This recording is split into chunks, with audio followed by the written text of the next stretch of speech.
What I saw was fun, never anything inappropriate.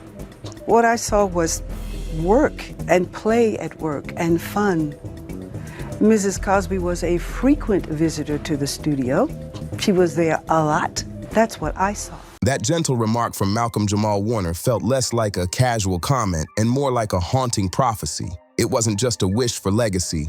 It was the sigh of a man who'd spent his entire life under blinding lights, forever proving his strength while carrying the crushing image of a flawless icon on his back. And when Warner passed away, the silence didn't last long. Suddenly, whispers of a secret diary started spreading.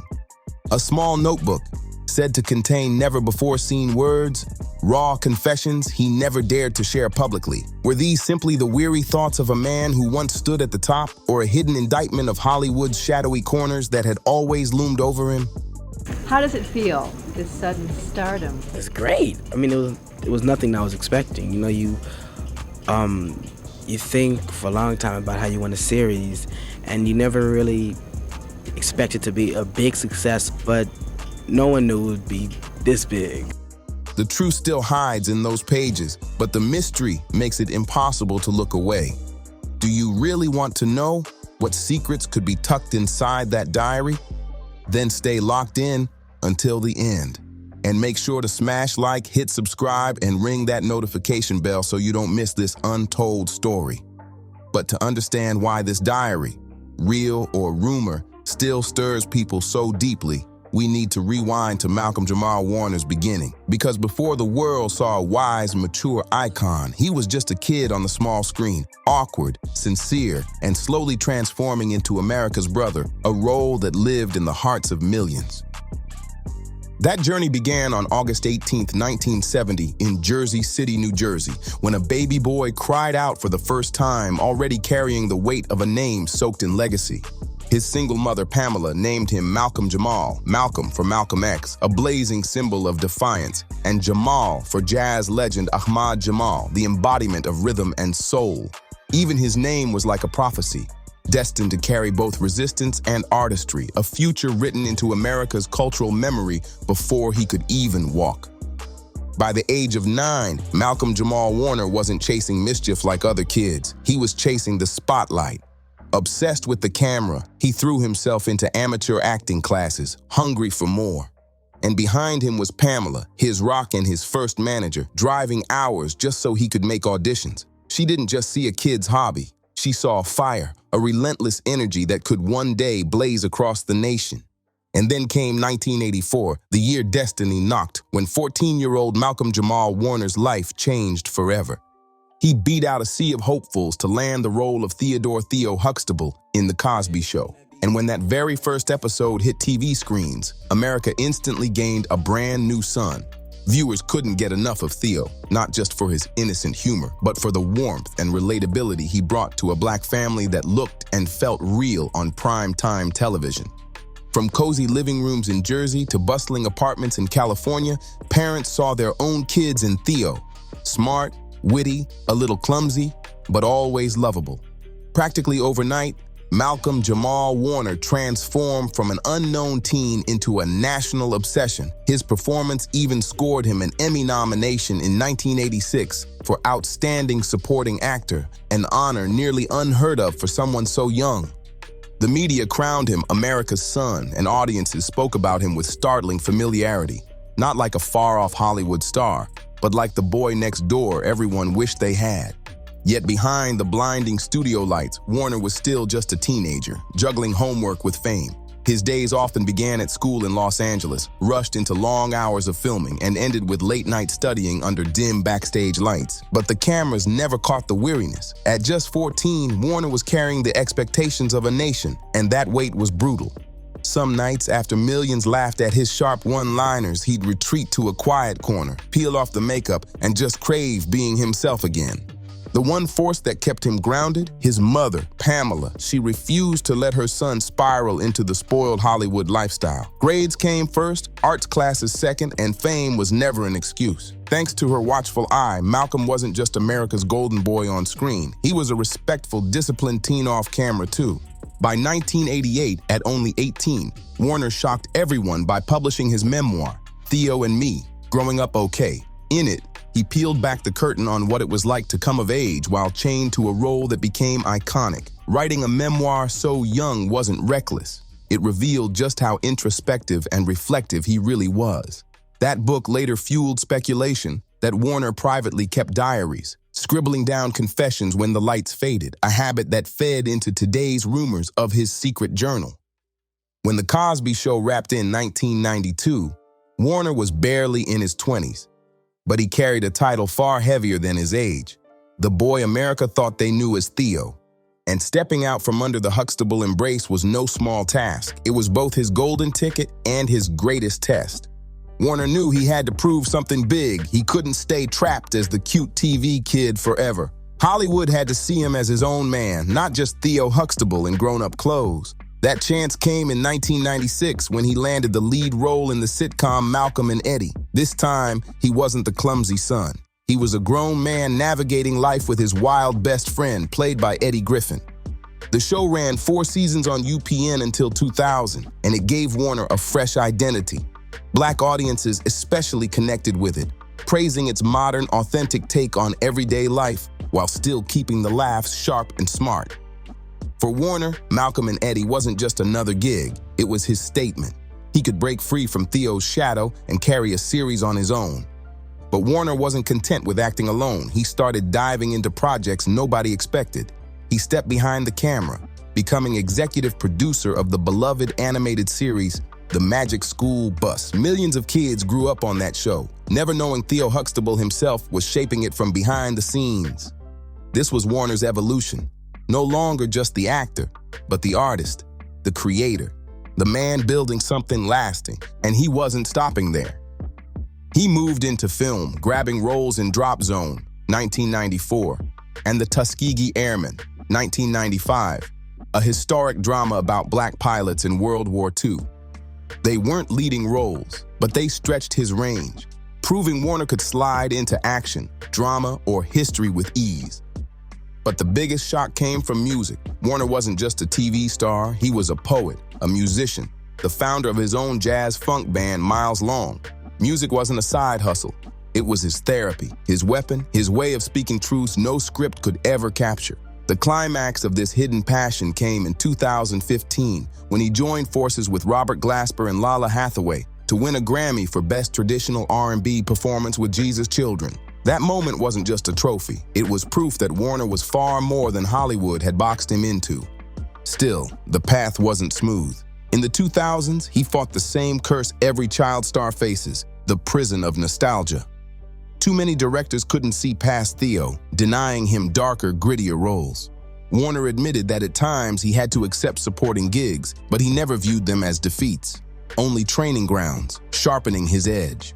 That relentless mindset kept him relevant, steady, and respected across decades.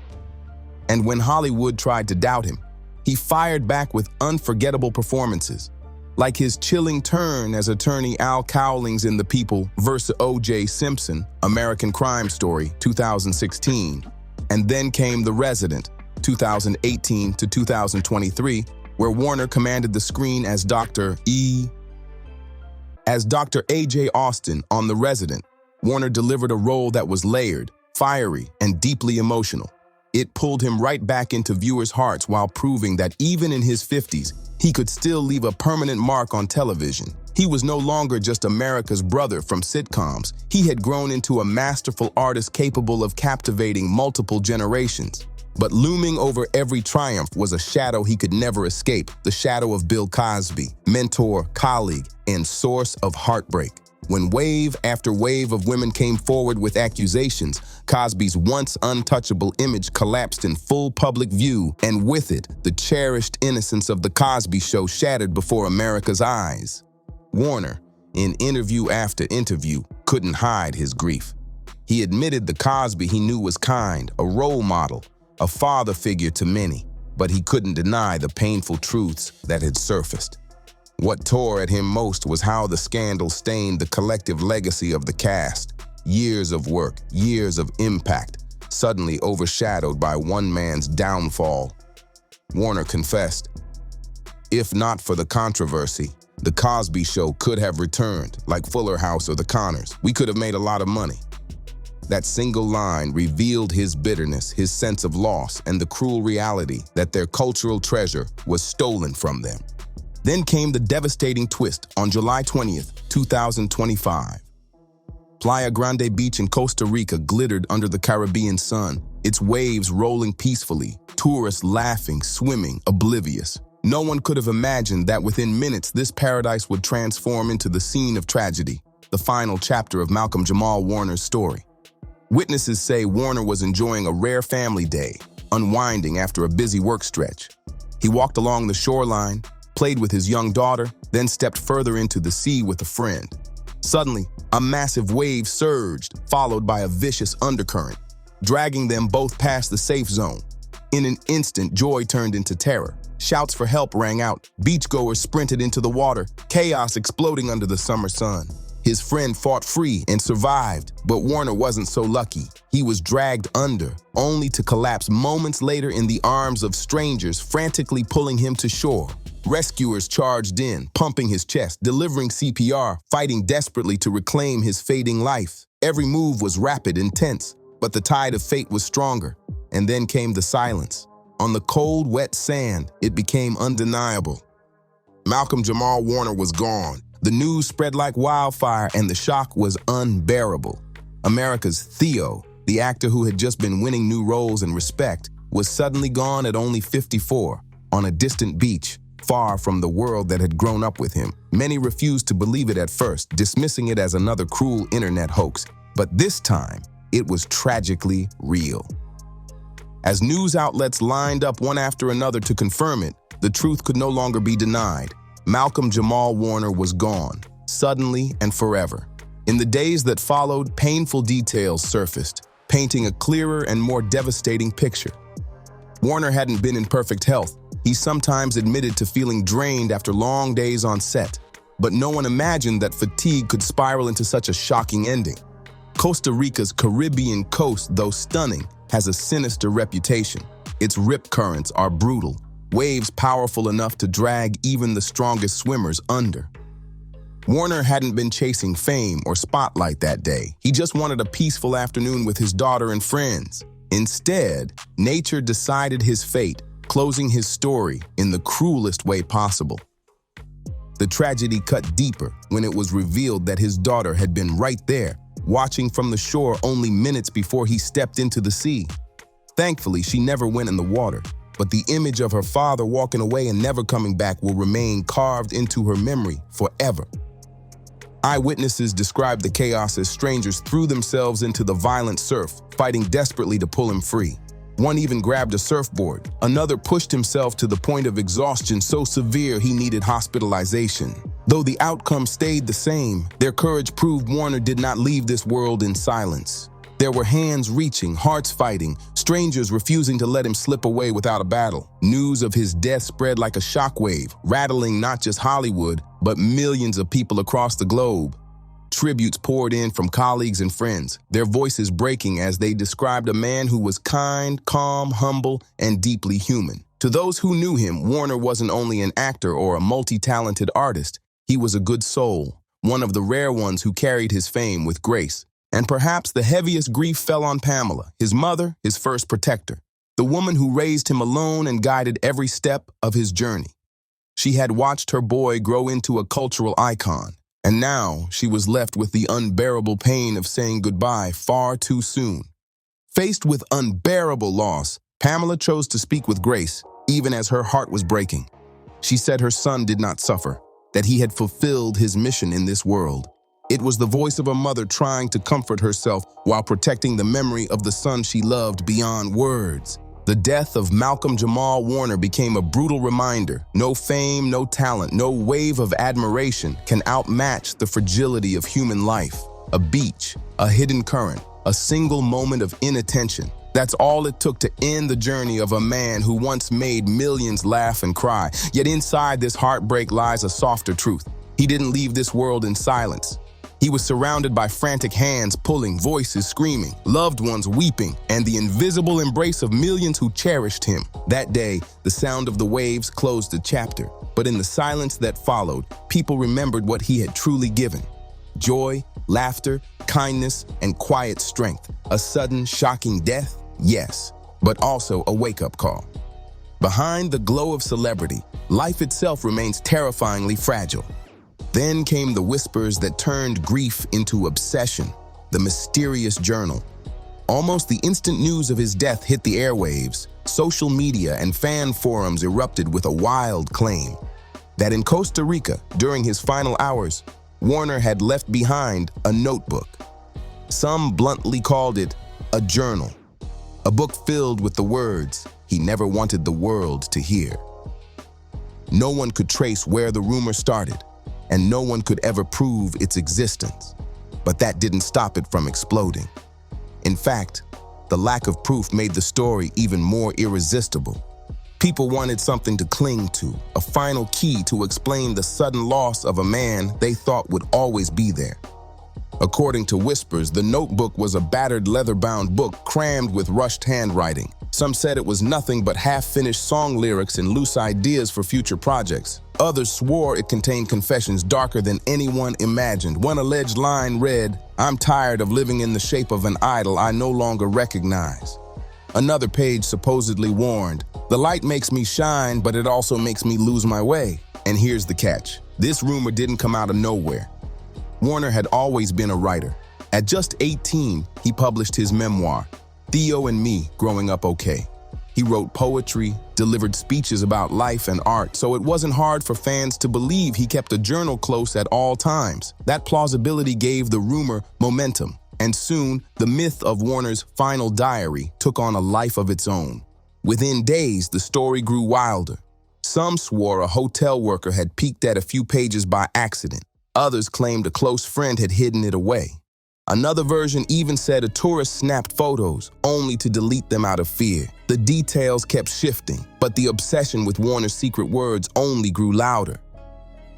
Unverified or not, the rumors were powerful enough to spark obsession. The blurry line between fact and fiction quickly turned Warner's supposed notebook into an instant urban legend. Born in the very first days after his passing, people have always clung to the idea of final words from their idols, because somehow it makes tragedy easier to swallow. Whitney Houston, a secret journal found under her bed. Kurt Cobain, the infamous suicide note. Heath Ledger, the chilling Joker journal. And now, with Malcolm-Jamal Warner, the public decided he too must have left behind a relic, a key to decode the calm smile he wore in public. It's a collective instinct. When reality offers no answers, people create one. Every shocking death demands an explanation, and if none exists, a symbol is invented to fill the void. The real question isn't whether Warner's journal exists, it's why people need it to exist, because Warner never fit the pattern of fragility. He didn't spiral into scandals, he wasn't hounded by tabloids, he didn't tumble into Hollywood's dark underbelly. He was seen as balanced, humble, kind, the rare child star who grew into a respected man. That's why his sudden death on a sunny beach felt so impossible. Could someone like him really vanish without leaving behind anything but memories? The idea of a secret journal made people feel he had spoken one last time, even if only in whispers. And if the journal were real, what might those pages reveal? Probably not explosive Hollywood gossip. Warner never craved cheap drama. More likely, it would hold raw reflections. The crushing pressure of growing up under unrelenting lights, the burden of carrying a generation's nostalgia, the ache of love lost, the silent fears of being a father in a ruthless industry. Words like these, quiet but real, could hit harder than any scandal. Yet some fans insisted it went deeper, that if Warner truly left behind such writings, they might expose the cold machinery of Hollywood itself. The typecasting, the rejection, the way the industry drains artists until there's nothing left but product. Warner once admitted in an interview, the hardest part isn't the acting, it's everything that comes with it. If those words had been etched into his private journal with sharper detail, then that book wouldn't just be reflections, it would be a subtle indictment of the very system that shaped and caged him. The journal refuses to fade, it still burns bright in the collective imagination. On forums, fans post imagined entries as if piecing together his hidden thoughts. One wrote, "I just want to be normal, but they keep forcing me to be an icon." Another fan even crafted an entire poem, claiming it was Warner's lost lines. These weren't his words, but but they revealed something deeper, a desperate need to understand him and maybe to hear themselves reflected back. Over time, the so-called journal drifted beyond rumor. It became a symbol, a metaphor for every ignored voice in the entertainment machine. Maybe Warner never wrote those confessions, but the public penned them for him as a guilty apology for not truly listening while he lived. And that may be the most tragic truth of all, that sometimes it takes an artist's silence for the world to finally listen. Whether real or imagined, the journal lingers like a shadow around Warner's death. It shows up in conversations, tribute videos, even articles, and it may never die. It has become legend, a phantom letter left behind by an artist who could no longer speak. And if Warner were still alive, he likely would have brushed off these speculations with a quiet shrug. But for the public, that little leather-bound book became their way of holding onto his soul, something tangible from someone who vanished too soon. The obsession with the journal also cracked open a bigger conversation about what Warner might have carried in silence throughout his career. The hidden fractures beneath Hollywood's glittering mask. If he truly did keep private writings, those pages didn't need to reveal wild scandals to leave an ache. Warner's own life already whispered enough. Through his choices, his art, and his rare honesty, he had shown that Hollywood's darkest side wasn't found in explosive headlines, but in the crushing, invisible pressures it quietly placed on him.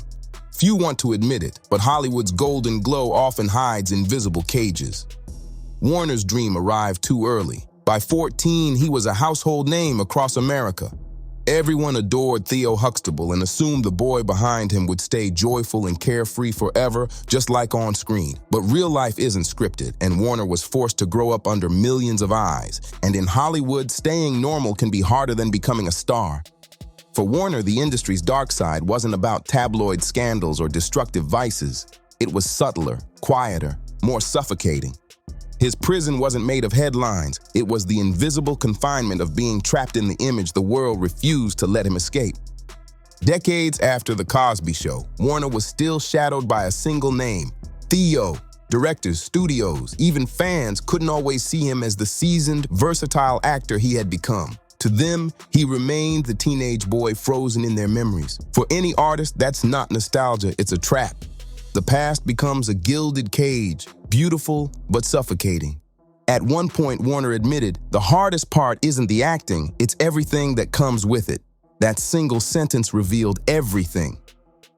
When the cameras stopped rolling and the lights faded, it wasn't the art that lingered. It was contracts, expectations, ratings, and endless comparisons. And in that unforgiving world, people forget the simplest truth. Artists are human too. They get tired, they doubt, they break, and they deserve the right to be fragile. Hollywood, though, has a dangerous addiction, glorifying endurance until it becomes numbness. An artist who says they need rest is branded weak. An actor who steps back to protect their family is instantly labeled irrelevant. Warner, quiet and reserved by nature, often longed to retreat, but in an industry built on speed, glamour, and constant hunger, that longing was treated as invisible. The world only waited for his spotlight moments, for him to step on stage, flash that smile, and shine again. But his silences, his private pauses, they went unnoticed, erased by the demand for performance. And there was another shadow too, one Warner carried because of who he was. Since the 1980s, black artists in Hollywood faced a heavier burden. They weren't only acting for themselves. They were treated as symbols for an entire community. One bad role, one stumble, and suddenly it wasn't just about them. It was painted as a disappointment for everyone who looked like them. That weight made Warner's path heavier than most. He had to prove his craft, but also prove his community's worth every time he stepped into the light. And yet, Warner refused to let Hollywood crush him. He chose to live quietly, away from scandals and empty headlines. Instead, he poured himself into jazz, poetry, and even producing children's animation. Projects that might not have made him a box office star again, but gave him something rarer: balance. These weren't just hobbies. They were his quiet rebellion, his way of saying, I'm human, not a machine. And if that rumored journal truly existed, its pages likely echoed the same message he had already whispered in interviews, that he wanted to be seen as a man, not an untouchable symbol. Maybe it carried words about heartbreak, or the bittersweet joy of fatherhood, or the unease of standing in applause that sometimes felt hollow. These reflections, quiet but piercing, are perhaps the clearest evidence of Hollywood's darker side, the way the simplest, most human voices get ignored because they don't make explosive headlines. On the day Warner passed, friends and colleagues all called him a good man, and that wasn't just polite talk. In a world where fame devours so many, Warner somehow managed to hold on to his kindness. And maybe that's the legacy he truly leaves behind, not as a flawless legend, but as proof that artists don't need to be superhuman to matter. They only need to be human. His story forces us to look in the mirror and ask, do we actually listen to artists or only value them for what they produce? Do we let them rest, or do we demand they keep shining until they burn out? And can we still love them when they step off the stage, stripped of the role, stripped of the spotlight, just themselves? Maybe Warner never wrote those confessions in a secret diary, but the way he lived and the way he left this world was powerful enough to feel like an unspoken manifesto about Hollywood itself. A warning that the light which makes someone shine can also blind them, trap them, and lead them astray. And sometimes the most radical act an audience can do isn't cheering louder, it's listening harder. Listening when an artist whispers, "I just want to be myself." The shock of Warner's death stopped the nation in its tracks. The news spread from brief afternoon bulletins to evening specials that felt like tributes, as if America itself needed to pause and grieve. International outlets joined in because Warner wasn't just another actor. He was stitched into the fabric of pop culture. For more than 4 decades, he had been a constant presence, a familiar face, a voice that echoed across generations. And in the hours after his death, social media lit up with millions of posts. Fans flooded timelines with images of young Theo Huxtable, sharing favorite clips from The Cosby Show, recalling how they once sat in their living rooms with family, laughing at his charm and awkward wit. They said Warner wasn't just an actor. He was like a childhood friend, someone who had grown up alongside them through the glow of their old color TVs. And that's why his death didn't just feel like the loss of a star. It felt like the loss of a piece of youth itself, a piece of innocence that could never be reclaimed. Colleagues and fellow artists mourned with words that were brief but deeply powerful. They didn't call him a legend, nor did they drown his name in dramatic titles. Instead, they kept repeating the same phrase, "a good man," and that simple truth became the clearest testament to Warner's legacy. In an industry that thrives on noise, spectacle, and controversy, he departed quietly and was remembered in that same quiet grace. The media, too, handled his story with unusual care. Instead of sensationalizing the tragedy, major outlets chose to highlight the breadth of his journey, from the awkward boy Theo Huxtable to the serious and mature actor on The Resident, from Grammy-winning jazz artist to the devoted father who shielded his daughter from Hollywood's hungry cameras.